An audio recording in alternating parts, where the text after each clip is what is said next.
दोस्तों, ये बात है 2017 की। मेरा नाम है राकेश। मैं राजस्थान के एक छोटे से कस्बे मालसर से हूँ। मेरी शादी हुई थी एक बेहद खूबसूरत शांत लड़की से। नाम था उसका नेहा। शादी बड़ी धूमधाम से हुई। रिश्तेदार, हल्दी, संगीत, सब कुछ। लेकिन अजीब ये था कि नेहा और मुझे मिलने तक नहीं दिया गया।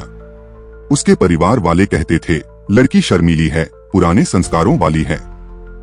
खैर, शादी की पहली रात जब मैं कमरे में गया, वो दुल्हन बनी बैठी थी, घूंघट ओढ़े हुए। कमरे में हल्की अगरबत्ती की खुशबू थी और घड़ी की टिक टिक पूरी तरह बंद। मैंने धीरे से कहा, नेहा, मैं राकेश, तुम्हारा पति। वो चुप रही।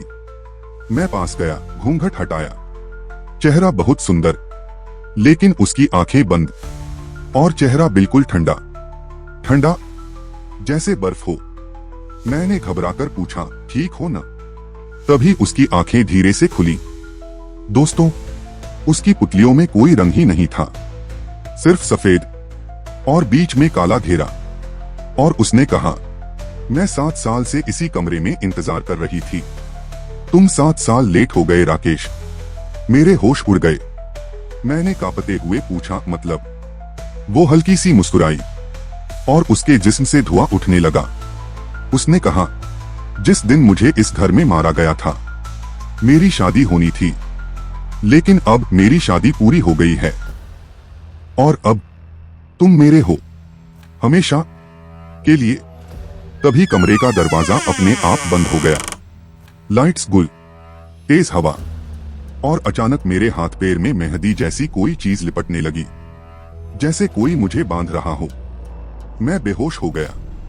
सुबह जब आंखें खुली, मैं अस्पताल में था। घर वालों ने बताया, मैं सुहागरात वाले कमरे में बेहोश पड़ा मिला। खिड़की टूटी हुई थी और नेहा गायब थी। सबसे डरावनी बात यह थी, शादी की किसी भी फोटो या वीडियो में नेहा थी ही नहीं। जहां भी कैमरा उस पर जाता, तस्वीर धुंधली हो जाती। कहते हैं, उस घर में पहले भी एक लड़की की हत्या हुई थी, ठीक उसकी शादी से एक दिन पहले। उसकी शादी कभी पूरी नहीं हो पाई थी, शायद अब हो गई। तो दोस्तों, क्या वो आत्मा आज भी उसी कमरे में है? क्या अगली शादी में फिर कोई राकेश फंसेगा?